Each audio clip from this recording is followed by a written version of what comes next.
ሀና የአባቷን የሕክምና ጉዳይ እንግዲህ የጀመረችው ወይዘሮ ሜላት አግዝሻለሁ ብላት ነበረ። እናም እንግዲህ የወጪውን መጠንም አውቃ ነበር እንግዲህ አቅሜ ይፈቅድልኛል በሚለው እንግዲህ ወይዘሮ ሜላት ስለምታግዛት ነበረ ሕክምናውን የጀመረችው። ነገር ግን ሕክምናው ከተጀመረ በኋላ ያልታሰበ ወጪ እንግዲህ ተቆልሎባታል። ይህንንም ጉዳይ የሰማችው ወይዘሮ ሜላት እጅጉን በጣም ተናዳ አበደች። እጅጉን በጣም በሚያሳዝን ሁኔታ እንግዲህ ሀናና ወይዘሮ ሜላት እንግዲህ ከእለት እለት ግጭታቸውና ጥላቻቸው በጣሙን እያመዘነ መጥቷል ማለት ነው። ሰላም ጤና ይስጥልኝ ውድና የተከበራችሁ አድማጭ ተመልካች ቤተሰብ እንደምን አላችሁ? በተወዳጁ እና በልብ አንጠልጣዩ በኖላዊ ድራማ በክፍል 49 መተናል ማለት ነው። እንግዲህ ሀና የሕክምና ወጪውን ግማሹን ችላ ግማሹን ደግሞ በወይዘሮ ሜላት ድርጅት በኩል የሚሸፉን ነበረ። ነገር ግን ሕክምናው ከተጀመረ በኋላ ያልታሰበ ወጪ ተቆልሎባት እንግዲህ በጣም ግራም አጋብቷታል። የመድኃኒቶቹ የሚገዙት መድኃኒቶቹ ወጪ ሌላ፣ የተጻፈው ደግሞ የብሩ መጠን እጅጉን በጣም በሚያሳዝን ሁኔታ የሀና አባት ያልተጠቀሙትን መድኃኒቶች ሁሉ እንግዲህ እንደተጠቀሙ ተደርጎ በቼክ እንግዲህ ተመልክተዋል ማለት ነው። ዶክተሩ እንግዲህ በስተጀርባ የሚያደርገው ነገር እጅጉን በጣም የሚያሳስብና አደጋም አሰጊም ነው። ይህንን ያየውና የተመለከተው አሲር አልለቅህም ብሎታል ዶክተሩን። ሀናም እንግዲህ እድሉን አልሰጠቻትም። ወይዘሮ ሜላት እጅጉን በጣም እንግዲህ እየተናደደችባት እኔ ብቻ ነኝ ልክ እና ሀና በቁም የዘረፈችኝ ይቺ እባብ እያሉ እንግዲህ የፈረደባት ሚስኪን ሀና በሚያሳዝን ሁኔታ እንግዲህ ከእለት እለት እንግዲህ ጥላቻቸውን እጅጉን በጣም እየገፉበትና ሀናም እንግዲህ እዛ ቤት እጄ በቃ ከዚህ በኋላ ስራ መስራት አልችልም፣ አጥንቴን በስቶኝ ወደ ውስጥ ገብቷል፣ የወይዘሮ ሜላት ንግግር የምርም እንደው ጠልተውኛል በማለት እንግዲህ ስቅስቅ ብላ ስታለቅስም እንግዲህ አሲር እንደዚህማ ማለት የለብሽም፣ እንደዚህ ቅስምሽ ከተሰበረ አንቺ ነው አዎ አሁንም ሌባ ነሽ ዘራፊ ነሽ ነው የሚሉሽ፣ በሀቅሽ ቁሚ፣ ሀቅሽን እስከምታቂ ድረስ እንግዲህ መጋፈጥ አለብሽ በማለትም በእኔ ይብቃ ሌብነቱም ዘራፊነቱም ሲል አሲር እንግዲህ ከጎኗ ቆሞ ሲያጽናናትም እንግዲህ ተመልክተናል ማለት ነው። በሌላ በኩል ደግሞ እንግዲህ በወይዘሮ ሜላት እብደት እርግብ እጅግ በጣም ደስ ተሰኝታለች። ምክንያቱም ሀናና ወይዘሮ ሜላት ትልቅ ክፍተት ስለፈጠሩ ማለት ነው። ሰላምዬ በጣም ተናዳለች። ምንድነው የተፈጠረው ነገር ብትል እናትየዋ አንቺና ምናሴ የያዛችሁት ነገር ምን ሰላም ይሰጠኛል በማለት ያው ለሀና ስለሚተገኑና ሀና አታደርግም ሀና ፍጹም ናት ስለሚሉ አሁን ላይ ወይዘሮ ሜላት እንግዲህ የሀና ንጽህና አይታያቸውም ማለት ነው። በጣም ተናደው እብድ ብለው ግራ ሲገባት እንግዲህ ሰላምዬ ወደ ሀና ነበር ሄደችው። ሀና የሚሆነውን ነገር ነገረቻት። እኔ የትዬ እድሉን ሊሰጡኝ አልቻሉም። ነገር ግን የተጻፈው ቼክ እኔ አባቴ ያልተጠቀመውም አባቴ ያልተጠቀመው የመድኃኒቱ ዋጋ ሌላ፣ ቼኩ ላይ የተጻፈው ሌላ፣ እጅጉን በጣም የሆነ ግልጽ ያልሆነልኝ ነገር አለ በማለት ለሰላምዬ ትነግራታለች ማለት ነው። ሰላምዬም ሀናን ታምናታለች እና በቃ ሀንዬ ተረጋጊ እና ነገራቶቹን በሂደት እናስተካክላለን በማለትም ሰላምዬም እንግዲህ የሀናን አባት ለመጠየቅ ወደ ሐኪም ቤትም ሄዳለች ማለት ነው። እናም እንግዲህ ምናሴም እንግዲህ ለሰላም በሕክምናው በኩል እንግዲህ በወጪው በኩል እኛ እጅጉን በጣም ግራ ሲያጋባን ለምንድን ነው ይህን ያክል የወጪ ሊጠየቅ የቻለው ብለንም ስንጠይቃቸው እናንተ ምን አገባችሁ የሚከፍለው ብሩን ሌላ አካል በማለት ዶክተሩ መልሶልናል። ስለዚህ ልክ ያልሆነ ነገር እንዳለ ለሰላም አስጠንቅቆ ይነግራታል። ሰላምዬም እማዬ ትረጋጋና እንግዳውስ አትለቀውም ዶክተሩን በማለትም እንግዲህ መልስ ትሰጣለች ማለት ነው። የሀናን አባት እንግዲህ ጠይቃቸው ፈጣሪ ማሩት በማለትም የሀና አባትም እጅጉን በጣም ስለጠየቀቻቸው ደስ ተሰኝተዋል። እናም እንግዲህ ወይዘሮ ሜላት ቤት እንግዲህ እንደተለመደው ሀንዬ ስራዋን ጉድ ጉድ እያለች እየሰራኝ ነው። እናም እንግዲህ የወይዘሮ ሜላት እናት ያው እዛ ቤት አሉ ማለት ነው። ልጆቹ እንግዲህ ሰላም እና እርግብ አንድ መኝታ ቤት አንድ አልጋ ላይ ነው እየተኙ ያሉት። ሁለቱም እንግዲህ ጧ ያለ እንግዲህ እንቅልፍ ተኝተዋል። ከነጋ ቆይቷል። የወይዘሮ ሜላት እናት ደግሞ እንዴት ሴት ልጅ እንዴት እስከዚህ ሰዓት ድረስ ይተኛል በማለት ትናደድባቸውና ተነሱ በማለት እንዲነሱም እንዲሁም ደግሞ በጧት መነሳት የሴትነት መገለጫ ነው እንዴ ሲሉም እንግዲህ ጥያቄም ጠይቀው ነበረ። የሴት ወጉ እንግዲህ በጧት ተነስታችሁ ጉድ ጉድ የጧት ሰዎች መሆን አለባችሁ በማለትም ኑ ተነሱና ቤተክርስቲያን እንሂድ ስትላቸውም ነበረ። ሁለቱም ግን እንቅልፍ በጣም ይወዳሉና ሁለቱም ቤተክርስቲያን አንሄድም በማለትም ነበር መልስ የሰጧት።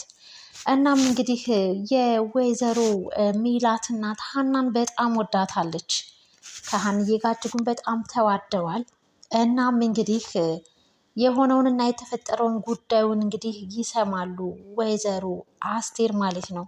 እናም ነገራቶቹን እንግዲህ በሂደት እንደሚስተካከሉ እናም ደግሞ ምናሴ የሆነውን ነገር ሁሉ ስለ ሀና በደንብ አድርጌ ሀና እንዴት ናት ይህን ነገር ትሰራለች ወይ ታጭበረብራለች ወይ እናትክ እንደምትለው ሲሉ ሀና እንደዛ አይነት ሰው አይደለችም በማለት እንግዲህ ነይ በቃ እንደውም አያቴ ውጭ ወጣ ብለን እየተዝናና ስለ ሀና የፈለግሽውን ነገር ልንገርሽ ሲላትም ነበረ።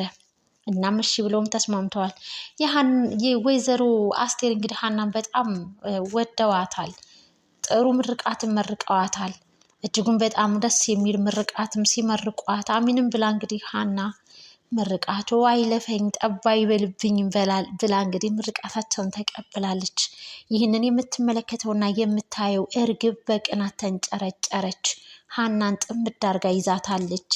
እናም እንግዲህ አሁን ላይ እንግዲህ የሆነውን ነገር ወይዘሮ ሜላትና አስቴር አንድ ላይ ሆነው ሊያወሩ ቢሞክሩም ሀናን ውሸታምና አጭበርባሪ አድርጋ ነው እንግዲህ ወይዘሮ ሜላት የተመለከተቻት። እናትየዋም ተረጋጊ በማለት ልጃቸው ቆይ አንቺ ግን አብደሻል እንዴ? ጸበል ልውሰድሽ እንዴ? ጤነኛ አይደለሽም እንዴ? በማለትም በብዙ መንገድ እንግዲህ እዚህ ከሀና ጋር በአንድ በኩል ከመስፍን ጋር መስፍንም ልጄ ነው አንቺም ልጄ ነሽ አንድ ላይ መሆን አለባችሁ በማለትም እንግዲህ ሁሉንም ነገር ዳሰስ አድርገው መስመር ለማስያዝ እንግዲህ የወይዘሮ አስቴር እንግዲህ ደፋ ቀና ሲሉ እሱማ ይሄ ምርመራዊ ለይና እንደሚሆን ይሆናል ስትልም እንግዲህ ተናግራለች ማለት ነው ወይዘሮ ሜላት። እናም እንግዲህ ስለ ሀና እንግዲህ አንዳንድ ነገሮችን ሲያወሩ ወይዘሮ ሜላት ትልቅ የሆነ ጥላቻ እንዳለባት ይቺ እባብ ይቺ ተንኮለኛ ይቺ ሌባ እያሉ እንግዲህ ስታወርድባት አስቴር እንግዲህ እንደዛ አትበይ ይችን ሚስኪን ልጅ በማለት እጅጉን በጣም ክፉኛ ተቃውሞ አቅርበውባቸዋል። እቺ ምርመራዋ ይለይ እንጂ ከዚህ ከቤት ነው ምንግር አድርጌ የማወጣትም አይኗንም አላይም ስትልም ነበረ። ሀናን ከዚህ ከቤት ካስወጣሻት እኔም ከዚህ ቤት ውልቅ ብዬ እቀራለሁ በማለት ትልቅና ቆራጥ አቋም ወስዳባታለች ማለት ነው ወይዘሮ አስቴር ለልጃቸው። እናም በዚህ መልሳቸው በጣም የተደናገጠችው ወይዘሮ ሜላት አብረው ሊተኙ ያሉትን ያችን ማናት እርግብሽን አምጭና አስተኝ እኔ ልጄ ሰላምዬ ጋ ነው ሂጅ የምተኛው በማለት ለሀና ባደረገችው ጥላቻ እንግዲህ ወይዘሮ አስቴርም እንግዲህ ልጃቸውን በጣም ተናደው ከልክ አለፍሽ በማለት እንግዲህ ተጣልተዋል። አብረው ሊተኙ ያሉትንም እንግዲህ አልተኛም ከአንቺ ጋር ያችን ልጅሽን አምጥተሽ አስተኝን የልጄ ሰላምዬ ጋ ነው ሂጅ የምተኛው በማለት ከክላስ ወጥተዋል ማለት ነው። በጣም ተደናግራ በጣም ደንግጣም ተመልክተናታል ወይዘሮ ሜላትን። እናም እንግዲህ ሀናና እርግብም እንግዲህ እጅጉን በጣም ተፋጠዋል ማለት ነው። አሁን ላይ እንግዲህ በዶክተሩ በኩል የእርግብ እጅ እንዳለበት ሀናም ደርሳበታለች። አሁንም እንግዲህ አርፈሽ አልቀመጥም ካልሽ አሁን ካለሽበት ችግሩ የከፋ ይሆናል በማለት በይፋ ነግራታለች። ያ ማለት በዶክተሩ በኩል እንግዲህ ያለውን ነገር የአንቺ እጅ አለበት ማለት ነው በማለት እንግዲህ ሀናም እንግዲህ በግልጽ ለእርግብ ነግራታለች ማለት ነው። እርግብ እንግዲህ እጅጉን በጣም እርግብና ወይዘሮ ባዩሽ ርቀት ጉዞ ተጉዘዋል ማለት ነው። ሀናን አርቀው ለማጣል እነሱ እንግዲህ ጥቅመኛ ለመሆን እንግዲህ የማይጥሩት ነገር የለምና ዶክተሩን ደግሞ በእርግጠኝነት አሲር አይለቀውም። ምክንያቱም የሌብነትን ህይወት እንግዲህ አሲር ስለሚያውቅ ማጭበርበር ምን ያክል ዋጋ እንደሚያስከፍልም እንግዲህ አሲር በደንብ አድርጎ እንደሚከታተለውና እንደሚይዘው ዶክተሩን አይኑን ጥሎበታል ማለት ነው። የወይዘሮ ሜላት ቤት እንግዲህ የዛሬው የክፍል 49 እናትና ልጅ እንግዲህ ተጣልተው በሀና በኩል ሀናን ከዚህ ከቤት ማውጣት አትችም። እሷን ከዚህ ከቤት ካባረርሽ እኔም እዚች ቤት ላልረግጥ ድርሽ ላልር ጠቅልዬ እወጣለሁ እሄዳለሁ በማለት እንግዲህ ትልቅ አቋም ወስደው ትልቅ ተቃውሞ አቅርበውባታል ማለት ነው። ወይዘሮ ሜላት በጣም ደንግጠዋል። ለዚህ ቻናል አዲስ ሲሆናችሁ ውድና የተከበራችሁ ቤተሰብ ላይክ፣ ሼር፣ ሰብስክራይብ በማድረግ እንግዲህ አበረታቱም። ለዛሬ የነበረኝ ቆይታ የክፍል 49 የኖላዊ ድራማ ይህን ይመስል ነበረ። እንደቀጠለ ነው እንግዲህ አሁንም እንግዲህ ምርትና ግርዱ አለየም ማለት ነው። ይህ ሊለይ የሚችለው እንግዲህ የምርመራ ውጤቱ ሲመጣ ነው ማለት ነው። የምርመራ ውጤቱ የምርም እንግዲህ አሁን ላይ እንግዲህ በሕክምና ወጪ ላይ የገንዘብ ተጨማሪ ስለተደረገ በእርግጠኝነት እንግዲህ የምርመራ ውጤቱም እንደሚቀየር ምንም ጥርጥር የለንም ማለት ነው። እናም እንግዲህ ይሄ ነገር ከበፊት የታቀደበትና ረጅም ጉዞ እንዲጓዙ ያደረጉትና ያቀዱበት ነገር ነው። በጣም ነው የሚያሳዝነው። እንግዲህ መጨረሻውን ውጤቱን ደግሞ አይተን የምናይ ይሆናል ማለት ነው። እንግዲህ እጅጉን በጣም ልብ አንጠልጣይ በየጊዜው ልብ አንጠልጣይ የሆነ አምሮበት መጥቷል ኖላዊ ድራማ። የተከበራችሁ የቻናሌ ቤተሰቦች በሙሉ ለቻናሌ አዲስ ሆናችሁ ቻናሌን ሰብስክራይብ በማድረግ የሰብስክራይብ በተኑን በማጥቆር ቤተሰብ ይሁኑ። ነባር ቤተሰቦች